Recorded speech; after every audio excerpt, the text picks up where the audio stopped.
MDH ಜನ ಮಸಾಲಾ. ಈಗ ಕಡಲೆ ಇರಲಿ, ಹಲಸಂದೆ ಬೀಜ, ಕಪ್ಪು ಕಡಲೆ ಅಥವಾ ಬಿಳಿ ಕಡಲೆ, ಎಲ್ಲವೂ ಸ್ವಾದಿಷ್ಟವಾಗುತ್ತೆ. MDH. ಬಾಗಲಕೋಟೆಯಲ್ಲಿ ಕಬ್ಬು ಬೆಳೆಗಾರರ ಹೋರಾಟಕ್ಕೆ ಮಣಿದ ಸಕ್ಕರೆ ಕಾರ್ಖಾನೆಗಳು. ರಿಕವರಿ ಹೊರತುಪಡಿಸಿ ಪ್ರತಿ ಟನ್ ಕಬ್ಬಿಗೆ 3,300 ರೂಪಾಯಿ ಫಿಕ್ಸ್.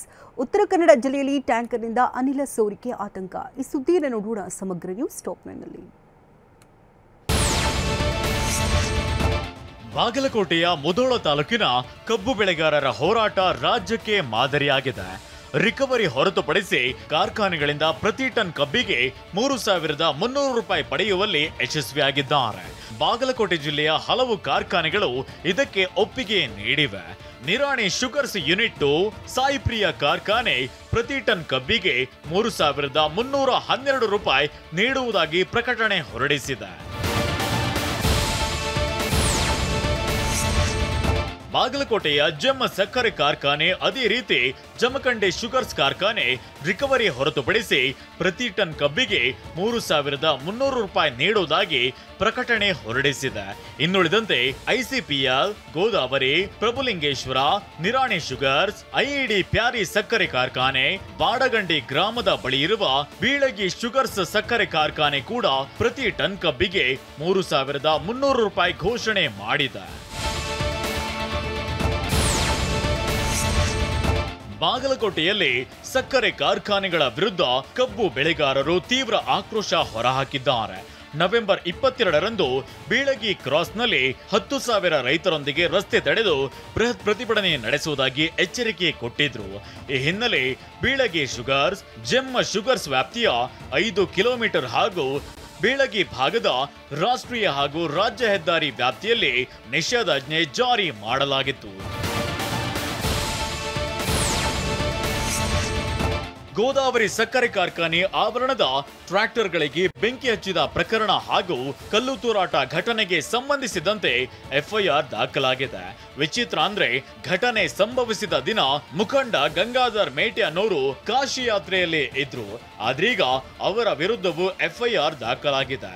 ಒಟ್ಟು 17 ರೈತ ಮುಖಂಡರ ಪೈಕಿ 17ನೇ ಆರೋಪಿಯಾಗಿ ಗಂಗಾಧರ್ ಮೇಟಿ ವಿರುದ್ಧ FIR ಆಗಿದೆ. ತನ್ನ ವಿರುದ್ಧ FIR ದಾಖಲಾಗಿರುವುದಕ್ಕೆ ದೆಹಲಿ ಪ್ರವಾಸದಲ್ಲಿರುವ ರೈತ ಗಂಗಾಧರ್ ಇಂಡಿಯಾ ಗೇಟ್ ಬಳಿಯಿಂದ ವಿಡಿಯೋ ಹೇಳಿಕೆ ಬಿಡುಗಡೆ ಮಾಡಿದ್ದಾರೆ. ಮೊನ್ನೆ ಸಕ್ಕರೆ ಕಾರ್ಖಾನೆ ಬಳಿ ನಡೆದ ಗಲಾಟೆಯಲ್ಲಿ ನಾನಿರಲಿಲ್ಲ. ಅಂದು ನಾನು ಕಾಶಿಯಲ್ಲಿದ್ದೆ. ಆದ್ರೂ ತೇರದಾಳ PSI ಶಿವಾನಂದ್ ನಮ್ಮ ಮೇಲೆ ದೂರು ನೀಡಿದ್ದಾರೆ. ಹೋರಾಟಗಾರರ ನೈತಿಕ ಸ್ಥೈರ್ಯ ಕುಗ್ಗಿಸುವ ಕೆಲಸ ಮಾಡಿದ್ದಾರೆ ಅಂತ ಜಾಲತಾಣದಲ್ಲಿ ಆಕ್ರೋಶ ಹೊರಹಾಕಿದ್ದಾರೆ. ನಾವಿದ್ದು ಕಾಶಿ ವಿಶ್ವನಾಥ ದೇವಸ್ಥಾನದಾಗಿದ್ದೀವಿ. ನಮ್ಮ ಮೇಲೆ ಒಂದು FIR ದೂರು ಸಲ್ಲಿಸಿದ ಮಾಲೀಕರು ಸ್ಟೇಷನ್ ಒಳಗೆ ಮಾಡಿ ಏನು ಸಮಿನವಾಡಿ ಕಾರ್ಖಾನೆ ಒಳಗೆ ಗಲಾಟೆ ಆಯ್ತು. ಆ ಗಲಾಟೆ ಬಗ್ಗೆ ನಾವು ವಿಷಾದವನ್ನು ವ್ಯಕ್ತಪಡಿಸ್ತೀವಿ. ಉತ್ತರ ಕನ್ನಡ ಜಿಲ್ಲೆಯ ಅಂಕೋಲಾ ತಾಲೂಕಿನ ಬಾಳೆಗುಳಿ ಕಂಚಿನ ಬಾಗಿಲು ಘಟ್ಟದ ಬಳಿ ಟ್ಯಾಂಕರ್ ಪಲ್ಟಿಯಾಗಿ ಮೀಥೇನ್ ಅನಿಲ ಸೋರಿಕೆಯಾಗಿತ್ತು. ಮುಂಜಾಗ್ರತಾ ಕ್ರಮವಾಗಿ 6 ಕಿಲೋಮೀಟರ್ ದೂರಕ್ಕೆ ಅಂದ್ರೆ IRB ಕ್ಯಾಂಪ್ಗೆ ಟ್ಯಾಂಕರ್ ಶಿಫ್ಟ್ ಮಾಡಲಾಗಿದೆ. SP MN ದೀಪನ್ ನೇತೃತ್ವದಲ್ಲಿ ಕಾರ್ಯಾಚರಣೆ ನಡೆದಿದೆ.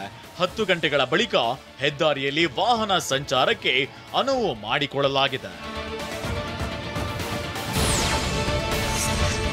ಪಲ್ಟಿಯಾಗಿದ್ದ ಮೀಥೇನ್ ಅನಿಲ ಸೋರಿಕೆಯಾಗಿದ್ದ ಟ್ಯಾಂಕರ್ ಅನ್ನ ಸದ್ಯ ಅಂಕೋಲಾ ತಾಲೂಕಿನ ಬಾಳೆಗುಳಿ ಬಳಿಯ IRB ಕ್ಯಾಂಪ್ಗೆ ಸ್ಥಳಾಂತರಿಸಲಾಗಿದೆ. ಈಗ ಟ್ಯಾಂಕರ್ ಇರುವ ಸ್ಥಳದಲ್ಲಿ ನಿಷೇಧಾಜ್ಞೆ ಜಾರಿಗೊಳಿಸಿ ಜಿಲ್ಲಾಧಿಕಾರಿ ಲಕ್ಷ್ಮೀಪ್ರಿಯಾ ಆದೇಶಿಸಿದ್ದಾರೆ. ಸುರಕ್ಷಿತ ಕ್ರಮವಾಗಿ ಸಾರ್ವಜನಿಕರಿಗೆ ಟ್ಯಾಂಕರ್ ಇರುವ ಸುತ್ತಲೂ ನಿರ್ಬಂಧ ವಿಧಿಸಲಾಗಿದೆ. ದಾವಣಗೆರೆ ಜಿಲ್ಲೆ ಹೊನ್ನಾಳಿ ತಾಲೂಕಿನ ಪೊಲೀಸ್ ಠಾಣೆಗೆ ಮಾಜಿ ಸಚಿವ ರೇಣುಕಾಚಾರ್ಯ ನೇತೃತ್ವದಲ್ಲಿ ಬಿಜೆಪಿ ಕಾರ್ಯಕರ್ತರು ಮುತ್ತಿಗೆ ಹಾಕಿ ಆಕ್ರೋಶ ವ್ಯಕ್ತಪಡಿಸಿದರು.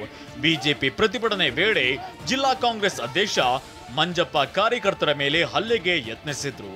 ಇವರ ವಿರುದ್ಧ ಕ್ರಮ ಕೈಗೊಳ್ಳಬೇಕು ಅಂತ ಒತ್ತಾಯಿಸಿ ಠಾಣೆಗೆ ಮುತ್ತಿಗೆ ಹಾಕಿದ್ದಾರೆ. ಹೊನ್ನಾಳಿ ಪುರಸಭೆ ಮಾಜಿ ಅಧ್ಯಕ್ಷ ಪಾಲಕ್ಷಪ್ಪ ಮಂಜಪ್ಪ ವಿರುದ್ಧ ದೂರು ದಾಖಲಿಸಿದ್ದಾರೆ.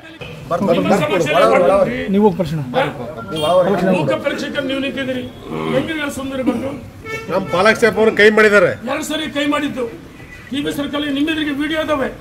ನಾವು DGಗೆ ಕೇಸ್ ಕೊಡ್ತೀವಿ. ನಾಳೆ ಅಸೆಂಬ್ಲಿ ಬೆಳಗಾಂನಲ್ಲಿ ನಮ್ಮ ರಾಜ್ಯಾಧ್ಯಕ್ಷ ಮಾತಾಡ್ತೀವಿ. ಇದನ್ನು ಪ್ರಸ್ತಾಪ ಮಾಡಕ್ಕೆ ಹೇಳ್ತೀನಿ. ವಾಹ್, ಯಾಕೆ ಈಗ ಬಂತ ಸ್ವಾದ? ಖಂಡಿತ ಈಗ ಬಂತು ಅಸಲಿ ಸ್ವಾದ. MDH chunky chaat masala life ಅಲ್ಲಿ ಅಸಲಿ ಸ್ವಾದ ತರುತ್ತೆ. ಅಸಲಿ ಮಸಾಲ, ಎಸ್ ಎಸ್ MDH.